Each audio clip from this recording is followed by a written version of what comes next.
you're such a liar. You're definitely going to be hanging out with Lauren. Shut up. Yep. In my lonely apartment.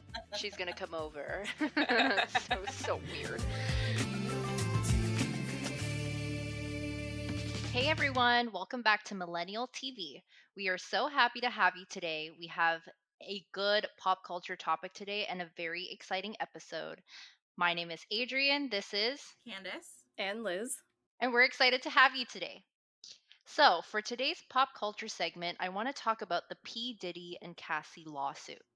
Cassie, who is an R&B singer, sued Diddy and accused him of sex trafficking, human trafficking, sexual battery, sexual assault, and a bunch of other things. So Cassie was signed to Diddy's label Bad Boy Records when she was 19 years old. Shortly after, they began a romantic relationship and he became very controlling over every aspect of her life. She alleges that he forced her to partake in sexual acts involving other males, provided her with a ton of explicit drugs that led to her having an addiction. And Cassie briefly dated Kid Cudi, who's another rapper, and Diddy supposedly blew up his car, which is insane, but the story has been corroborated by Kid Cudi himself, so that makes it even more crazy. But it was reported in the news that the two parties reached a settlement in court one day after Cassie filed the lawsuit. Diddy made a public statement to wish Cassie well after this. But I was thinking back to September, and there was some news that Diddy was returning the publishing rights of the artist that he had signed to Bad Boy Records. And this kind of came out of nowhere because I feel like people don't typically do that, right? Like once you hold the publishing rights, they always hold it themselves. And now looking back in hindsight, it kind of feels like he was trying to buy some favor or do some sort of damage control, knowing that Cassie was probably going to file this lawsuit and that this was going to be coming up in the news. So it kind of just like makes you think about why he did all that. And with everything we're hearing in the news now about Cassie, like it's just so gross hearing about everything that he did to her during the relationship. And Diddy's always been known for his like weird antics. I mean, we've seen him on Making the Band. He's very strange. He's funny, but hearing about everything that he did and, he's very intimidating and it's just kind of gross. Like, what do you guys think? Question. The sex trafficking, was that with Cassie or with other people? With Cassie. And other guys. Oh, that he sex trafficked her. Yeah. Yeah, I read that it was like he would have other men come to the hotel rooms and do stuff and he would watch and they would like film it and stuff like that. Wow. Yeah. Okay. Really messed up. Yeah. I had seen something was going on, but I didn't really dive too much into it because I just hadn't. But that's really, wow, I did not know it was that. I knew like there was some sort of abuse allegation and rape allegation, but I did not know that. So that's honestly really crazy. It's horrifying. Yeah. And the fact that they settled like immediately means that he's guilty for sure. Well, I did see that his representation had posted that said, just to be clear, a settlement is not an admission of guilt. I saw that too, but come on, people don't settle unless you're trying to bury a story. And you shouldn't even have to say that if there's no guilt. You know what I mean? Right. Yeah. I didn't know the depth of it, but that's really interesting. It kind of sucks for me because I think Diddy is like so funny. I know. I loved Making the Band, and like he did do some like awful things, but I just kind of thought he was like the Black Simon Cowell, and I was kind of really into it. Yeah. You know, people talk a lot about like, they want to cancel Tyra and they want to cancel all these people, but like that was the industry at the time, so I thought it was like really like, I mean, he was just being honest about like what other people were gonna say. Like if you're not hearing it from him, you're gonna hear it from someone. And I thought that he was just turning it up for the TV show. Right. Yeah.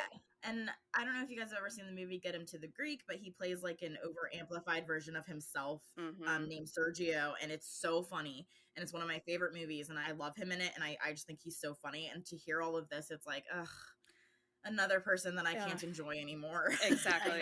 It's giving R. Kelly. Yeah, that's what I immediately thought of too. It's really unfortunate. But to be honest, I feel like this isn't surprising to me. He kind of always gave gross vibes with women. It's unfortunate. I'm kind of sad about it, honestly. It's unsurprising, but once you hear all of like the details of what he did to Cassie, I feel like that's just horrifying. It is. is. I just don't know how else to say it. It's just so sad. when I was reading an article about it, it felt like it just was going on and on and on about all the different things. Like, it felt like it was never going to end, like the list of things that happened to her. Mm-hmm. It was just horrible. So I'm curious to see if any other women come out now that she has and say similar things too. It's always it seems to be anyway, like a train. Right. One person has the courage to speak up, and then everybody has the courage to speak up. And Mm-hmm. I don't know a lot about Cassie. I know that she had that one really popular song back in the day, but I'm like super proud of her just as like Black woman to Black woman. I think it's really hard for women in general, but even harder for African American women because people just don't believe us. So, I mean, I think that's really awesome that she did have the courage to come out about it. And I hope it gives other people in similar situations or in her situation to come out about it and kind of, do what needs to be done. We pretty much successfully canceled R. Kelly and put him away. So maybe we can do the same for other despicables.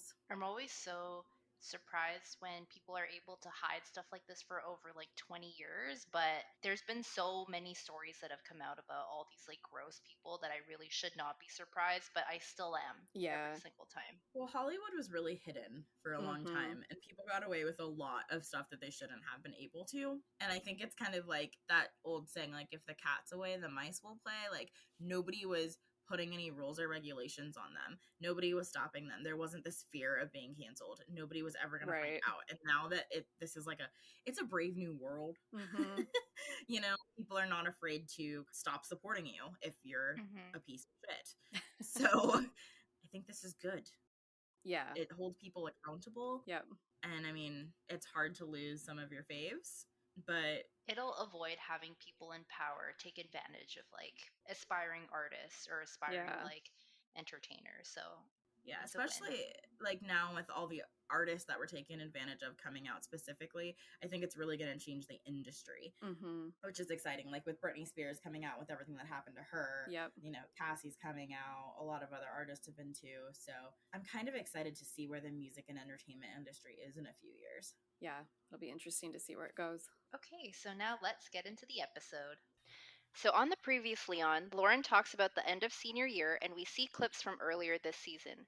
They make sure to get her talking about Kristen and Steven, her not liking Kristen, and it ends with her saying, all good things must come to an end, maybe, as we see a clip of her and Steven. MTV really teed up Lauren and Steven going to San Fran and then getting into a relationship, and they hint at it multiple times throughout the season, and you really feel like that's going to happen. Yep. Yeah, but I will say it was a really good recap of the season, though. Yeah.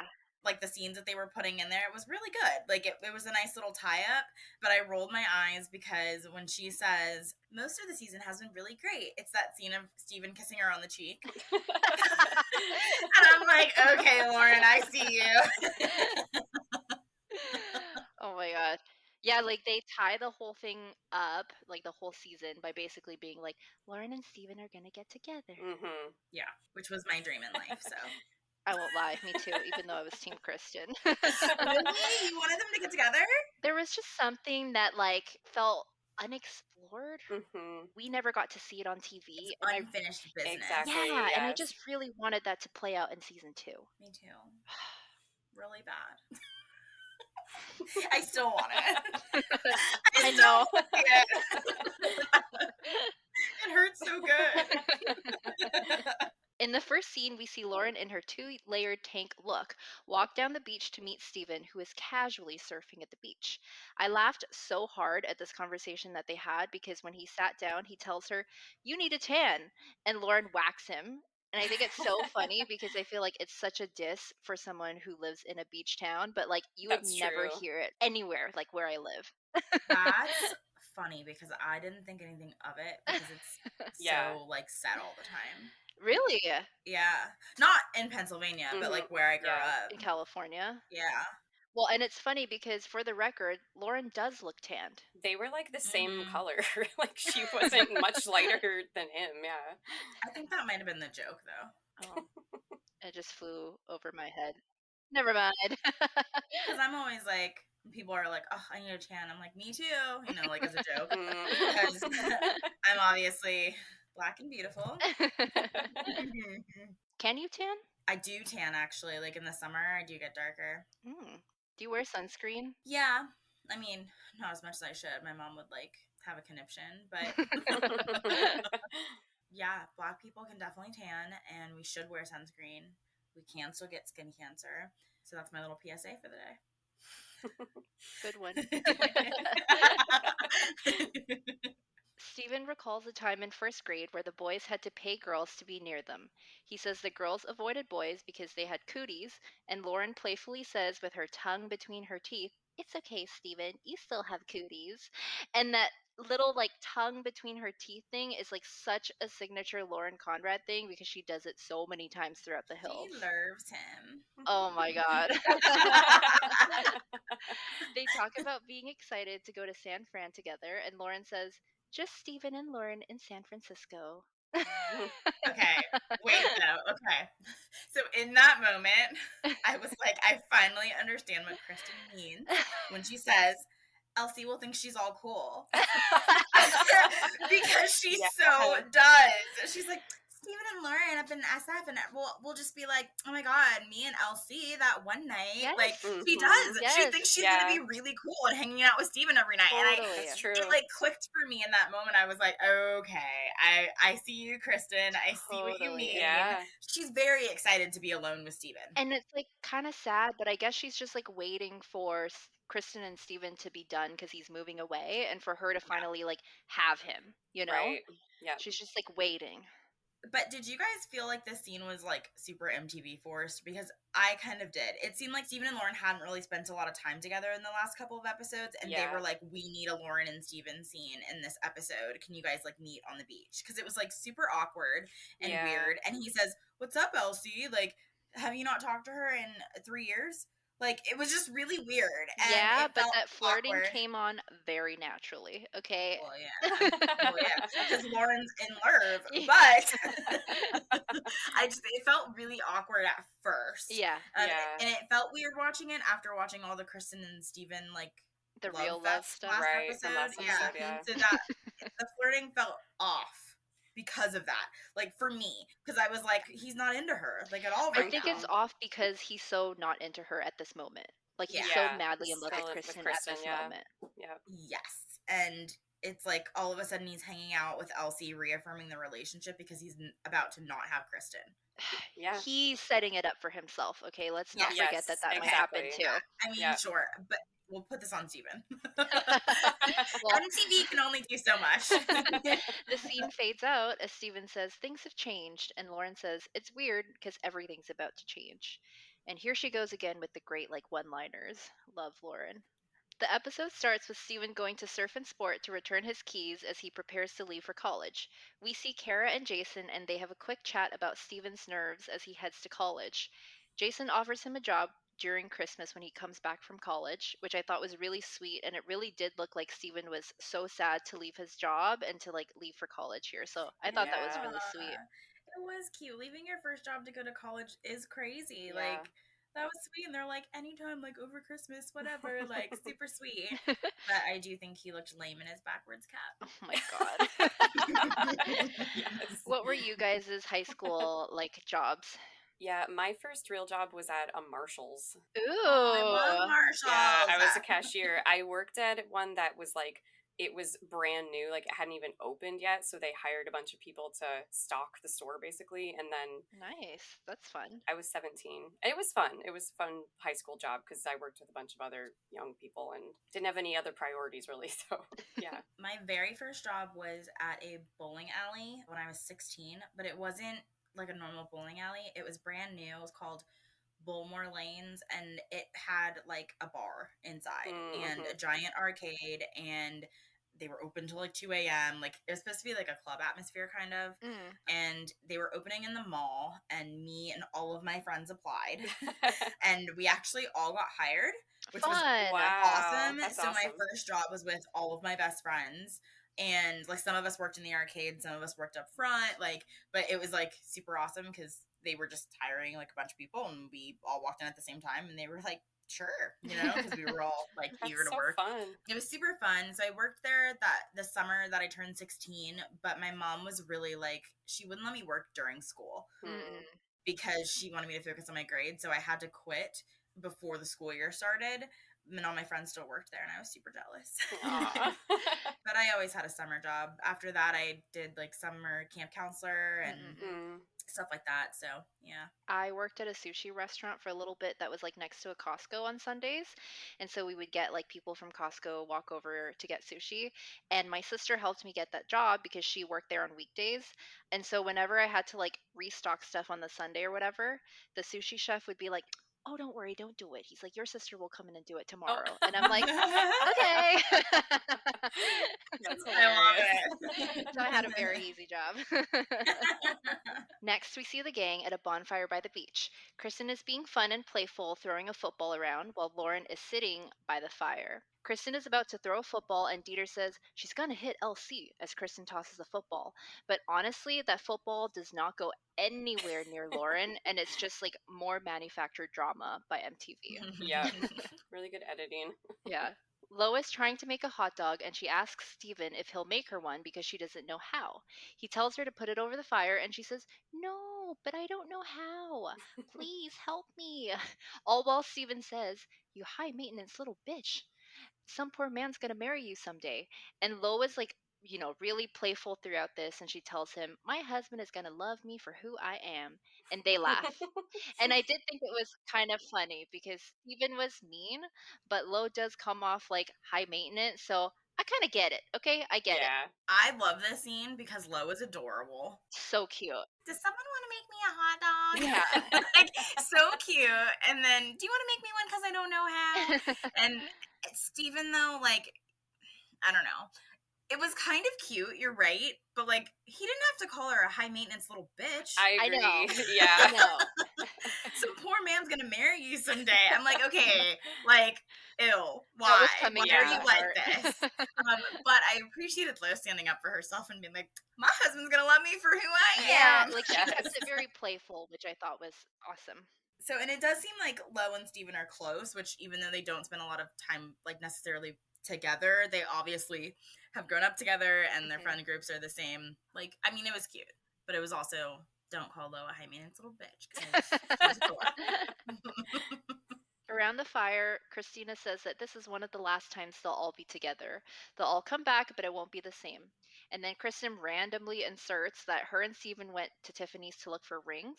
And someone says, "Ooh, like husband and wife." And Kristen says, "Yep, we're getting married." And then we see Lauren shooting daggers with her eyes across the fire. Oh boy, the look on Lauren's face. Yeah. Holy crap, if looks could kill. Yeah. She is so over it. But I mean, I get it. Kristen is so annoying in this scene.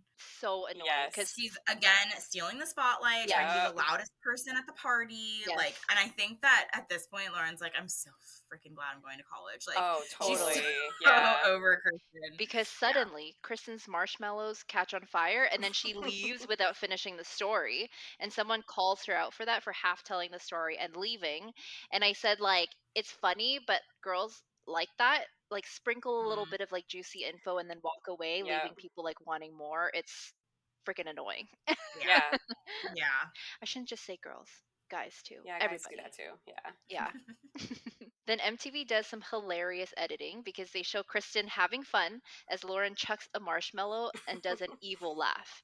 And it's funny because they're really trying to make it look like Lauren is throwing that marshmallow at Kristen when in fact nothing happened. Yep. Morgan says that they should all email each other to stay in touch, and Kristen says, "Definitely, I want to do email with you guys," which I thought was so funny because texting and calling was a thing, but like people didn't have unlimited minutes, they maybe didn't have long distance calling, so it was like if you wanted to do a big life update, you would email somebody about your life. That's so true. Yeah. Email is so not a thing anymore. No. Nope. Not in that way, anyway. Just for like work stuff. Yeah. Steven and Kristen are the first ones to leave this bonfire outing. Kristen is shown saying goodbye to everyone except, of course, LC. Lo says it's funny they talk about Laguna like it's such a piece of shit, but it's actually one of the best places to live, and most of the girls say they want to come back here to raise their kids here. They pack up and get ready to leave the beach. And I don't know if you guys noticed, but there was one more girl here besides Lo, Lauren, Morgan, Christina. And I'm like, is that Jen Bunny? Because if it is, she did not get any airtime at all. No screen time, like nothing. Good. Weird. Yeah, I didn't notice that. There was one extra person. I was like, that has to be Jen Bunny. Well, maybe an exterminator came. Oh my god. She was just like skittering around the sand like a rat. Yeah. Yeah. Because she was back to annoy me later in this episode. Oh yeah. She comes back every time. So when Kristen and Steven are leaving, Lauren gives Steven a look, and I'm not sure if she's actually looking at him or not, or if they just edited it. Mm-hmm. But if she is looking at him as he's leaving, it's pretty bold with Kristen right there. Like, she just kind of looks at him and like shakes her head. Oh, really? I didn't notice that. He's leaving with her. Yeah, it's like really apparent. And I was like, that's why I think it was kind of edited. Yeah. She's probably looking at someone else. I'm going to say edited. But it was like, ooh, Kristen's like right there. Like, it was really. Yeah. And I also had that it was adorable that Steven called Trey. Oh, yeah. During the fire. Yeah. He didn't pick up, but. To tell him that he missed him. Yeah. I thought that was sweet. That was nice. I just have to point out that Kristen in that whole scene was definitely wearing one of the chokers around her neck that looked like the shoelace that I used to wear. It was black. And I was like, there it is. And her low-rise jeans that she kept having to like pull up to, it just brought back lots of memories there. So I liked her outfit. Yeah. Yes. We then see Kristen helping Steven pack for college at Steven's house. Kristen says, I'm not just saying this because I hate Lauren, but I can really see her hating college. Okay, but wait, how about her predicting Lauren moving back to Laguna? Yes, it's crazy. Totally. Like, I was like, whoa, that totally happened. Like, and maybe she really was the type of person that just, college really isn't for everybody. Mm-hmm. But you know what? She did go to LA and she went to school there. But I'm just saying, like, sometimes moving out at 18 years old is not for everybody. Such a shock. True, and I think it's like normal. Like, people come back all the time. Like, I think that was totally normal for her, but they made it seem so like, oh my god, and she's like back on Laguna, like how lame. Like, it's not that. Like, sometimes you just need a little extra time, and then she left, and look where she is now. I was always super disappointed in her for not sticking it out in SF, but I'm sure she has zero complaints now. Oh yeah, yeah. Like, she did everything the way that it was supposed to be done. Yeah. So. Kristen says she sees Lauren having a hard time with meeting new people. Steven says Trey is really enjoying meeting new people at college. And then Kristen says that she can see Morgan enjoying college because she's really friendly and she adapts easy because Morgan, I guess, transferred sometime during their high school years. So she was able to easily adapt into their friend group. Steven says he's not worried because he's outgoing, but he just seems worried about meeting so many different kinds of people, which I think is totally valid because going to university, meeting people from all different places is such a trip. Like, people from your school might be different than you, but like meeting someone from a totally different part of the country is so different. And Steven has a lot of anxiety. But he masks it, if you notice. He's always like, I'm fine. Yeah. But then he goes on to talk about it. I never noticed before, like, watching as a kid, essentially, like, that he was struggling with anxiety. Yes. Like, a lot of the time. I think a lot of him, even, like, in situations with Kristen, was from anxiety. Mm-hmm. Totally. I think certain situations are really rough for him, because even when he's talking at Trey's house at the barbecue a couple episodes ago and just saying, like, high school, we're all gonna miss it, and like college is gonna be really hard because there's so many people. Like, he's super anxious about like doing something different and having to make new friends. And I think that's totally valid. College is really scary. Oh yeah. Especially at 18. Leaving your home. I think 18 is such a weird time to do all of that. I had no idea who I was at 18 years old. Yeah. And I wasn't ready for college, and I didn't go. So, I mean, I went to community college, but different. Totally different experience. It's like an extension of high school. Yeah, it was really interesting looking at Steven in a different light, I guess. Did it make you like him more? Made me understand him more. Okay, progress. Yeah. Like, do I forgive him for Cabo? No. But yes, I understand him more. Like, I am a very anxious person. I have anxiety, so I get that. So I kind of was like, oh, he's having anxiety. I have that. It was kind of a relatable moment for me. Mm-hmm. But yeah, I mean, it doesn't excuse his behavior sometimes, but I understand it better. Kristen asks him if he'll miss anyone, and Steven thinks for a second and says, yeah, all my friends. And then they show Kristen looking sad.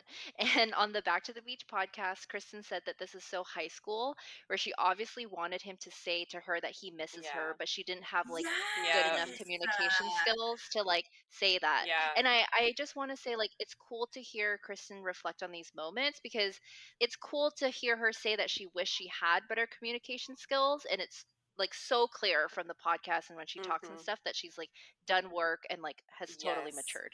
He completely missed the hint though. Oh my gosh, Like yeah. he didn't even Do you think so, or do you think that he just like didn't want to give it to I think her? he thought it was a weird question and he just like skated right past it. Like it was, and it was weird. Like the way she asked it was weird. Just, are you gonna miss anyone? Like, what?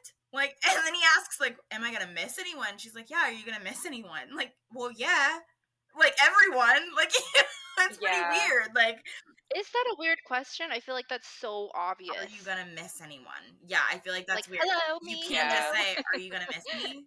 That's what she should have asked. Yeah, I guess so. Done.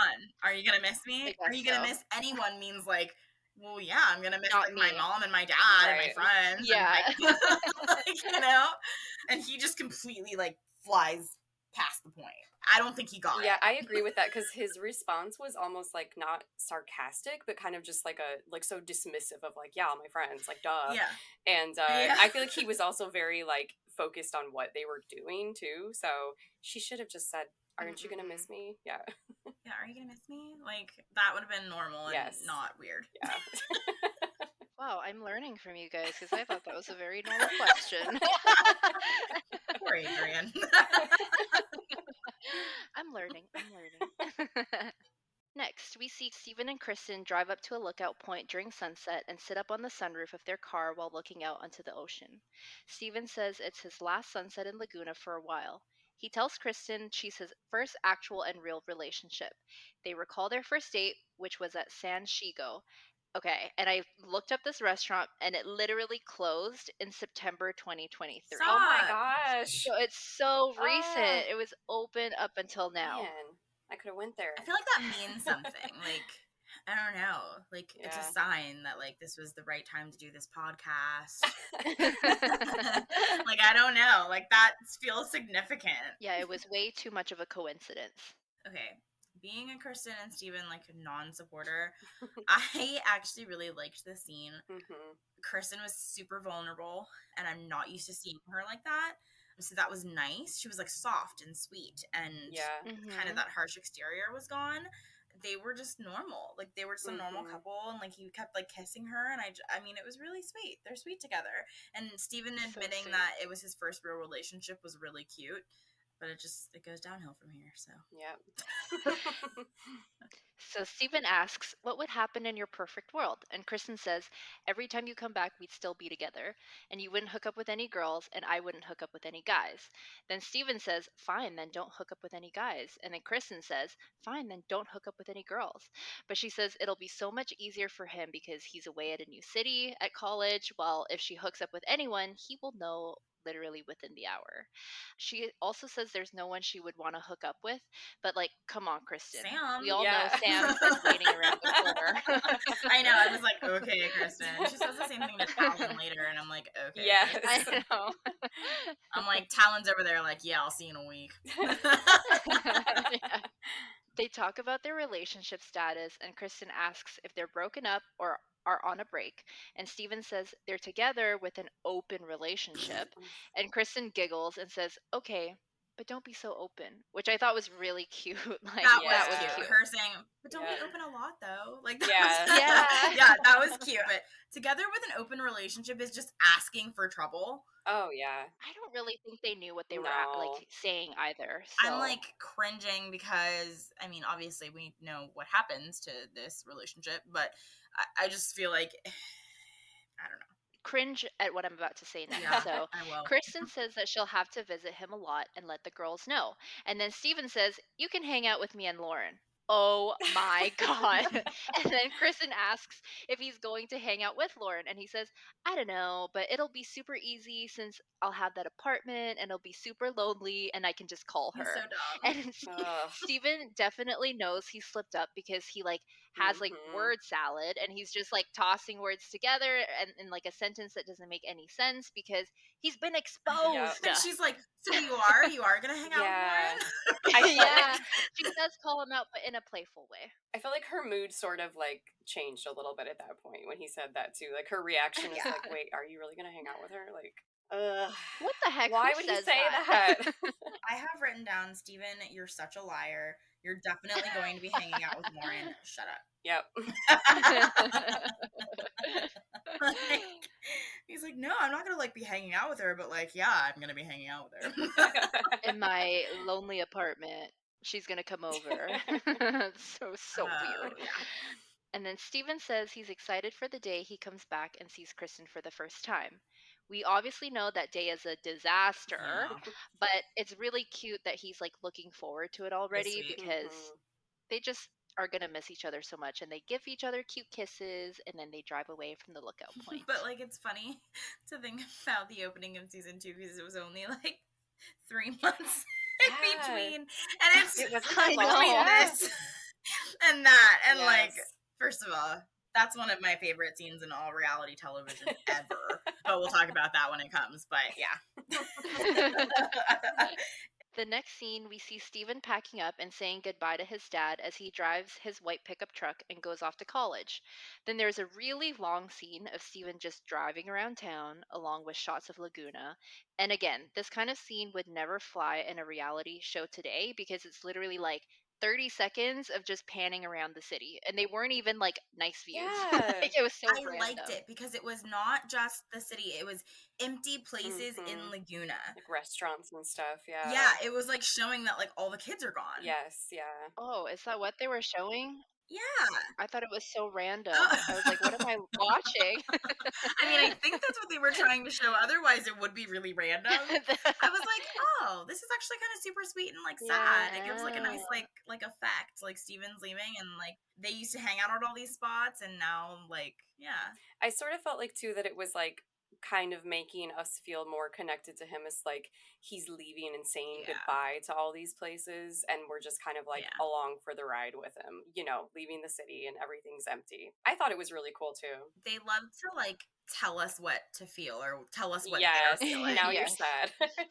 Yeah, they like shove it down your throat. They're like, see, he's sad and nostalgic. Yes. And we're like, okay. Or he's just driving. That makes a lot of sense, like once you guys explain it that way, but I totally missed that. I totally confused. Missed that we one. played shots of Lauren and Kristen back to back. He's confused. Do you see? Yeah. Yes. Yeah. I'm like, yup, we got it. Then we see Talon and Kristen grabbing coffee. Talon asks Kristen if her and Steven are still together, and Kristen says that they're going to have an open relationship, but they'll get back together when he comes back unless they're both seeing each other. But Kristen notes she doesn't think she will. Yeah, because that's not dumb or unproductive. Like, I can't imagine just being with someone when they're home. Like, no screw off. It doesn't work like that. Yeah. You can be with me or not be with me, but we're not going to play games where you're hooking up with hot girls in San Francisco. Absolutely not. I know. And not only that, because, like, you know, it was only 3 months, but she was probably hooking up with Sam, Talon, and then she did get that boyfriend from college, Matt Leonard, a football player. So it's like she really was out there doing her going thing. everywhere, meeting everything. Yeah. They shouldn't have even played this game.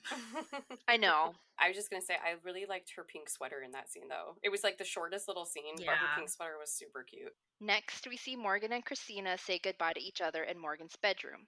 Morgan is really sweet in the scene, and she's trying really hard to have a moment saying goodbye to Christina, but it's clear that Christina deals with her emotions by making jokes and being kind of dismissive, because she totally, like, dismisses everything that Morgan says. I kind of hate Christina. I know. But we see this when Morgan starts to get sentimental and talks about how she'll miss what she's leaving behind, and Christina jumps in with, "You're never going to meet anyone like me, Morgan." And then Morgan tries to be sweet and says, "I know, who's going to replace you?" And Christina says, "Well, no one." They talk about how weird it is that the next time they're going to see each other is at Thanksgiving, and Christina insists that she'll visit her before then. Morgan says that even if she visits, it won't be the same because things will be different, which is so true because they're going to be in new schools with new friends, not in the same town. But Christina just ignores this and says, "No, I really will." And when Morgan says, well, this is it, Christina goes, this isn't it. So it's like so many instances of her just like shutting Morgan down. And then Morgan insists it really is it and says, who knows what will happen? Christina tells her, who knows, maybe you'll change a lot. And then Morgan says, well, maybe you'll become a famous actress and won't remember me. And Christina says, that's the plan. And it's like, Morgan does try hard to just kind of like bypass Christina dismissing her and tries to keep it like Yeah. light. But it was so annoying to watch because I really wanted them to have like a mushy, sappy, like best friend goodbye scene because they really were like best friends. They do seem like best friends in this scene, though. Like, they are. It's just Christina is like an emotionless, like, hole. Like, I know. she's always like this. Like, she has no emotions except for like laughter. Just the awkward smiling. Yeah. Yeah, but I mean, whatever. They do seem like they're really close friends, even though they're like low key so bitchy. They do seem like true blue BFFs. So I mean, good for them. They and do. I do think they still keep in touch, which is beautiful for them. I will point out in this scene, Christina's like, is Riley taking your room? Which I'm assuming is her little sister or her little brother. Mm-hmm. And she's like, yeah, they've been packed for like a year. And they're so excited to take Morgan's room. She said, when I come back, all my stuff's going to be down in that room or in the basement. That's cute. And I'm like, that was so me, because as soon as my sister moved out, I was like, yes, my own room. Like, we're 14 years apart, so I shared a room with her, but like our ages were so different that like she was like basically never be in here. You know, like I was never allowed. I was like always out in the living room with my parents or like whatever. So basically, she had her own room. I couldn't decorate it how I wanted. It was her room, and I just slept in there. And when she moved out, I was like, get out. Like, I am 13. I am ready to have my own All her room. posters came down. Yours went Oh, up. yeah. I was like, oh. And my sister, do you guys remember those? They were little cherub angels that were really popular in the 90s. Yeah, she loved them, and she had like decorative plates and paintings and all this crap, and I hated it. It was like the worst theme for a bedroom ever, and she chose green for her walls, and it was just awful. So when she moved out, I was like, everything's purple, and I'm putting up all of my Buffy posters, and it's gonna be like no more little weird cherub angels. And I was super excited. But so I thought that was super cute. And her little sister was all ready to move in because that was so me. I do want to give Christina some leeway though, because I feel like at that age, I might have responded the same way just because I would be like uncomfortable to be like, I miss you too. With your best friend? You would have felt uncomfortable? Maybe. Like, Candace, when you grow up not expressing your emotions really, like, yeah, it is uncomfortable. But I will say me now, like, it's taken time, but I'm good at expressing my emotions now. And I feel like I try to dig it out of my friends now, and everyone's just like, ew. And I'm like, please, I miss you. I mean, believe it or not, I'm like such an emotional person. I know it's really hard to tell. But yeah, so for me, I was always like, love you times 10, love you, mean it. Like, you know, like, emotionally stunted people exist out there. Well, it's funny because my family was not the I love you. I never said I love you getting off the phone with my parents or anything like that. We barely even hugged. But like, I mean, I knew they loved me. It wasn't like it wasn't distance or anything. We just weren't that family. But I was always so with like to my friends. I was always so lovey dovey. So I don't know if maybe it's because like I wasn't getting it at home. But did you see that from your parents? Like, were they lovey dovey with their friends? No. Like, I don't know where I got it from, honestly. I'm kind of the black sheep. I was like the emotional one who was like into like drama and the arts, and my family was like, where did you come from? Like, I'm not anything like anybody in my family, to be totally honest. So that's funny. See, I say like, okay, so culturally it's like being Asian, you don't express like love in your family, right? Yeah. Like you hear that all the time. No one says I love you, whatever. But like now as I'm growing up, I like try to say it, but it's still like so weird sometimes. I dropped my dad off at the airport a couple weeks ago and I was like giving him a hug goodbye and I was like, I love you. And then he didn't say anything. He just gave me a hug and then I pulled him in again. I'm like, just tell me you love me. Aw. And then he's like, I love you. And then the tears fell from my face. Yeah. It was just like Yeah. so Yeah. emotional. I get that. I do, because my family's not that way either. And when I moved from California to Pennsylvania, my dad, who I've never seen cry ever a day in his life, was bawling. Aw. Like So cute. it was I lost it because he never does Yeah. that.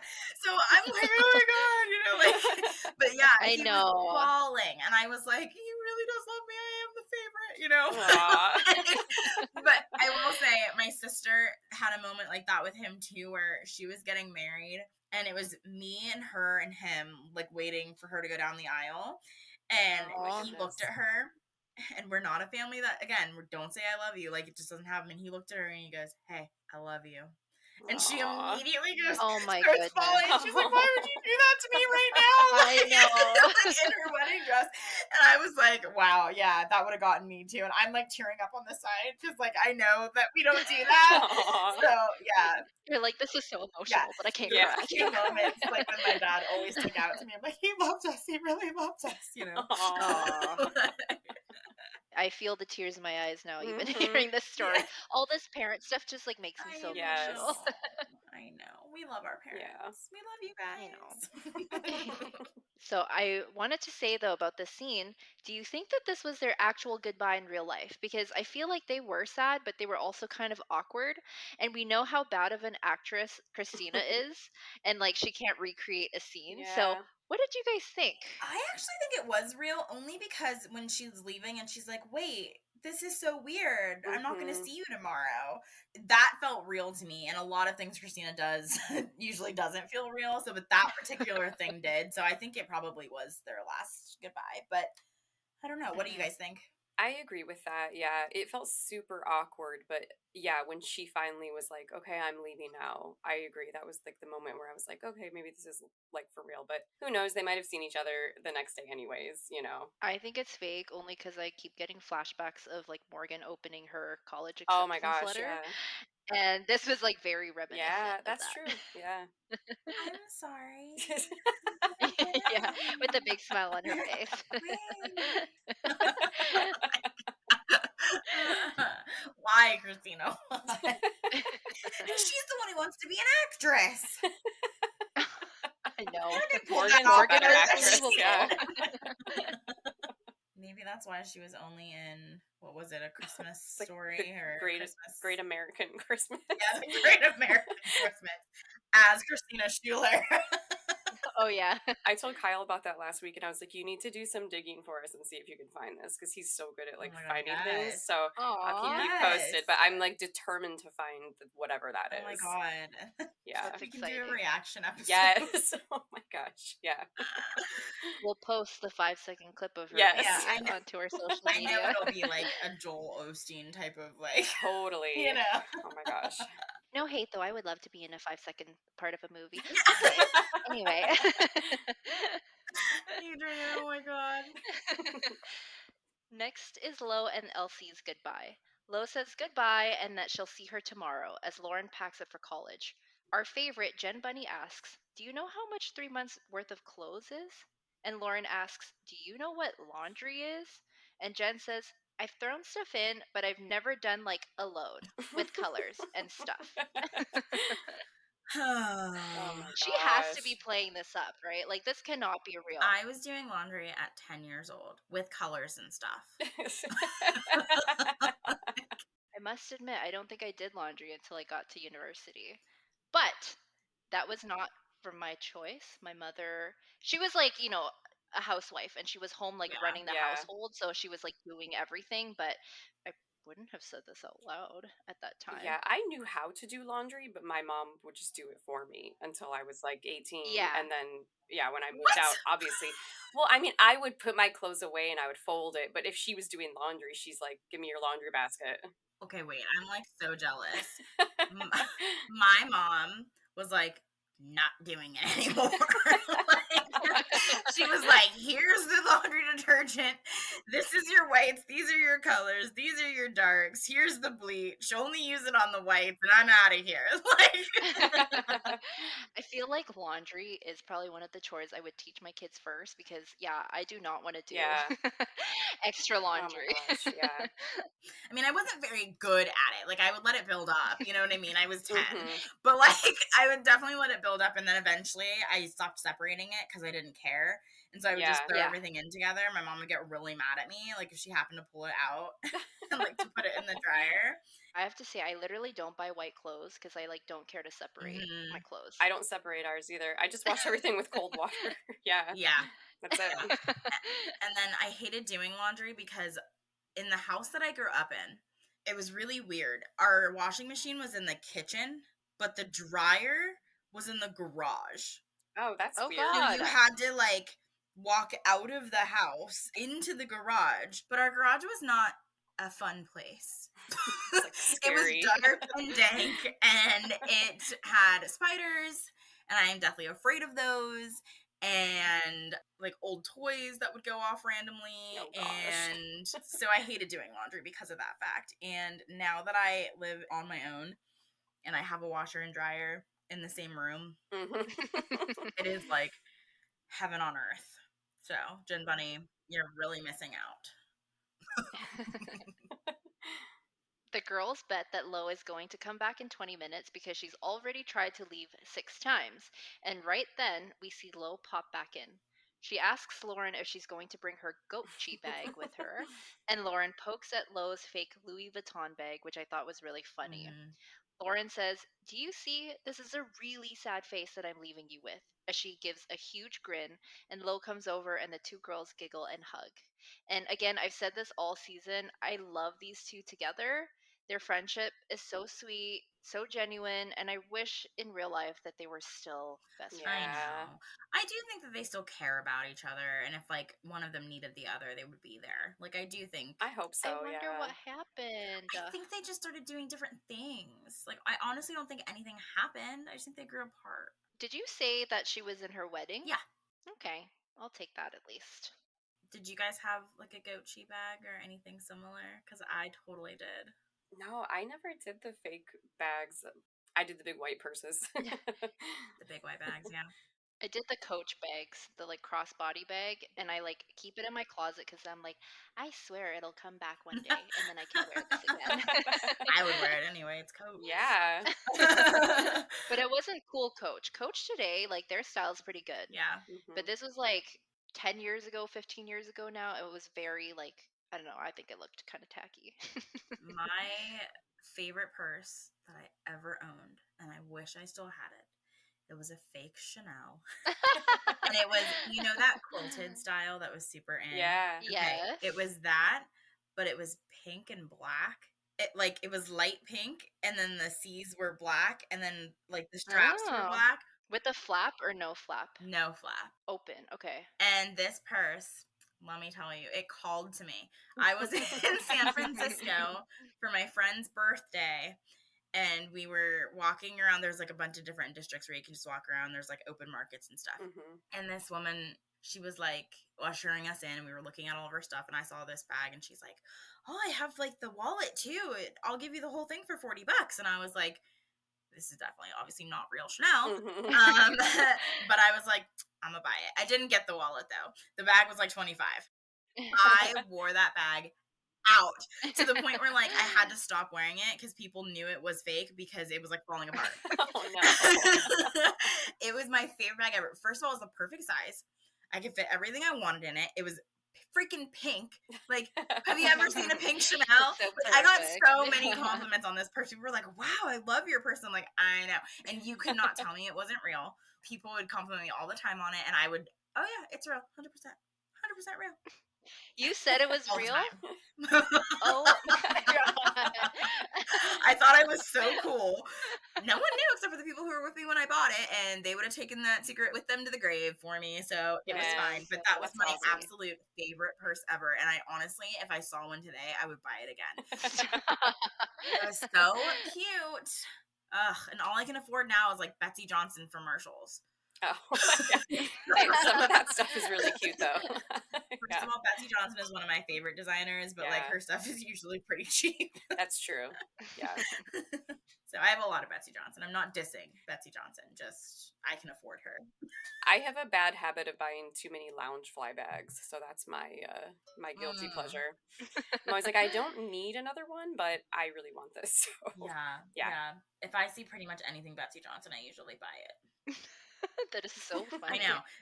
I feel like we don't have that as much in Canada because I don't really see Betsy Johnson around that much. Yeah. We have like a Winners and Home Sense. Betsy is my designer. Like sometimes some of her stuff is like really gaudy. And like you look at it and it's like, I'm like, no, that's like way too 2000s and I can't. But some of it is really subtle. Like I just like that some like it'll just be like a bow. I don't know. Like it's really girly, which I like. But if I could find that Chanel bag in pink, the quilted, like that was it. Like that was the style. If you had a quilted Chanel bag, you were it. Now that you say that, I'm going to San Fran soon, so I'm gonna go look for if you like can that. find it, please get me one.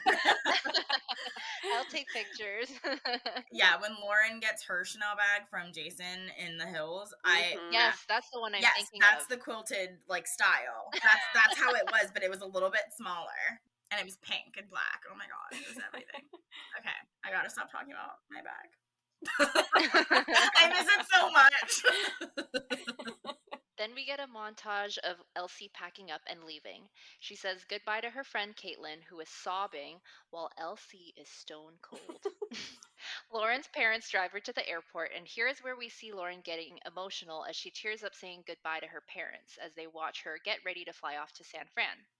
Her mom is emotional, as is her dad, which, again, these scenes always get me. Whenever there's like parent child scenes in TV shows, movies, I cry every single time. Oh, I got choked up. When I went to university, my mom and my sister dropped me off at my dorm. And when they were about to leave, I was like bawled like a baby, even though my parents' house is only like an hour away. And I was literally like, you guys have to get out of here. I'm like, I can't handle this. And my mom's like, we gotta leave. We gotta leave. It's so unnatural. Like, seeing your parents every day and then going into this like new life stage all of a sudden in one day and just not seeing them every day anymore. And your life's like different. It's weird. Yeah. I mean, I experienced that much later in life because I lived with my parents till I was 25. But yeah, it is weird when you finally are like, I am on my own. I don't have to like report to anybody, and I like, it's weird. It's a weird feeling. I had that experience when after I moved from Michigan to San Diego, I lived with my mom for like a year, and then when I moved up to LA for film school, that was it for me. When she came up there with me and we got all my furniture and we got everything in there, and then she was just like, okay, well, I have to go back to San Diego now. I'm like, are you sure? I feel like it was like the first few nights of just being there completely by myself was like really scary but exciting at the same time. And it takes a long time for it to feel like home. Yes, it was a big adjustment for sure. Yeah, like for me, home feels like Pennsylvania now. Like that's home. But for the longest time, home was California where my parents were. Yeah. But now it's like home is here. Like when I go to California, I have to go home now. But it's like like different, Yeah. I don't know. That's how it is for me with Michigan. That was home for many, many years, but now San Diego is home for sure. Yeah. Yeah. Put roots down. Growing up. Yeah. It's crazy. I don't want to. It's too sad. You can stay, little Adrian. I'll let you. Next, we see shots of San Francisco with Maroon 5's She Will Be Loved playing in the background. We see Lauren getting her bags and walking out at the airport to Mr. Stephen Coletti, who is waiting for her with his white pickup truck. Lauren sees him, runs over for a big hug, and her entire demeanor completely changes. And as much as I was Team Kristen this season because Stephen was Kristen's boyfriend, I have to say that like when this scene came up, I wish that Lauren and Stephen became a couple in that instant oh my gosh, it's so good moment because Lauren just loved him so much, and I just like wish that she got what she wanted. Yeah. They set that up to make us fall in love with Steven all over again. And it worked. It did, yes. I was like, that had to be the shortest plane ride because she was just going from Laguna to San Francisco, and Steven just drove like that's the other true. day. Yeah. So I looked it up to see how long it took, and it's a 2-hour plane ride, which is actually really surprising to me because I thought it would be more like 45 minutes to an hour. Because when I lived in California, I took a plane to Anaheim, where Disneyland is, and it was an hour, and it literally felt like 45 minutes, and I didn't even have time to like nap. It was like we got on the plane and then we were there. But that's really interesting that it was a whole 2 hours. We flew from San Diego to San Francisco last spring, and it was about an hour and a half, I want to say. So maybe it just depends on the weather and stuff too. Like, who knows? Yeah. And the wind, I don't know. Yeah. Which way it pushes. Yeah. But I was like, it is a short ride, but like not quite as short as I imagined. Not as short as you thought, yeah. And I loved seeing all the San Francisco clips because I'm like, I've been there. Yes. I've been there too. I used to hang out there. Like, I love it. I love when they show San Francisco. It looks way nicer than it actually is, though. And I know that's like not anywhere close to where Steven or Lauren was living. All those shots were like the touristy parts. Yeah. But I did like how it was like very cloudy and cold when she arrives because that's San Francisco for you. And I did point out earlier she's wearing like tank top jeans, flip-flops, and a scarf. I noticed that too. And I was like, what is weather, Lauren? And then I thought, you know what, she's going to San Francisco, and it is really cold when you get to San Francisco because you're like right by the water, and the like mist and gray and all that stuff comes in, so it's always like several degrees colder in San Francisco, even like driving from my hometown, which is only like 45 minutes away. So I was like, okay, I will give her that for bringing the scarf, but at first I was like, girl, what? I thought that was really funny too. As they drive, Lauren says, wow, we're really on our own. I don't live with my parents anymore, which is so true because we just talked about that being super weird. And then we get the end of season 1 as we see them pan out to the Golden Gate Bridge. And God, I wish season 2 came back to them like together. Yes, in a couple. me too. That's not how in life San Francisco. works. And we never got that. Ugh. Did you guys notice whenever Steven like picks her up and she gets in the car, she opens the car and she does this sigh that's like and you like hear it. It's like she's coming home. Like oh my God. Like, my Prince Charming. Like, and I was like, oh God, like Lauren, pull it together, woman. But I mean, it is sweet. I mean, it would be if he like was decent and like actually wanted to be with her and didn't just. But then I'm like, so did they plan that? Like, did she was like, well, Steven's driving up, so I'll just take a plane. That was definitely MTV. Yeah. Okay. Like they definitely, because I think that on the podcast they got a producer on and they said like we knew what the beginning of the season would look like and we knew what the ending shot of the season should look like. So they knew that they wanted like Lauren and Steven to be together at the end of the season. So like that was definitely planned. So did she know that he was coming to get her? I think so. Oh, okay. Okay. Because she does look pretty surprised, but who knows? I don't want to say she can fake that look because it's not fake, but like she's excited anytime she sees him. So that's true. Did you guys have any favorite outfits this episode? I'm just calling Lauren out again with her tank top and scarf. Yes. That was weird.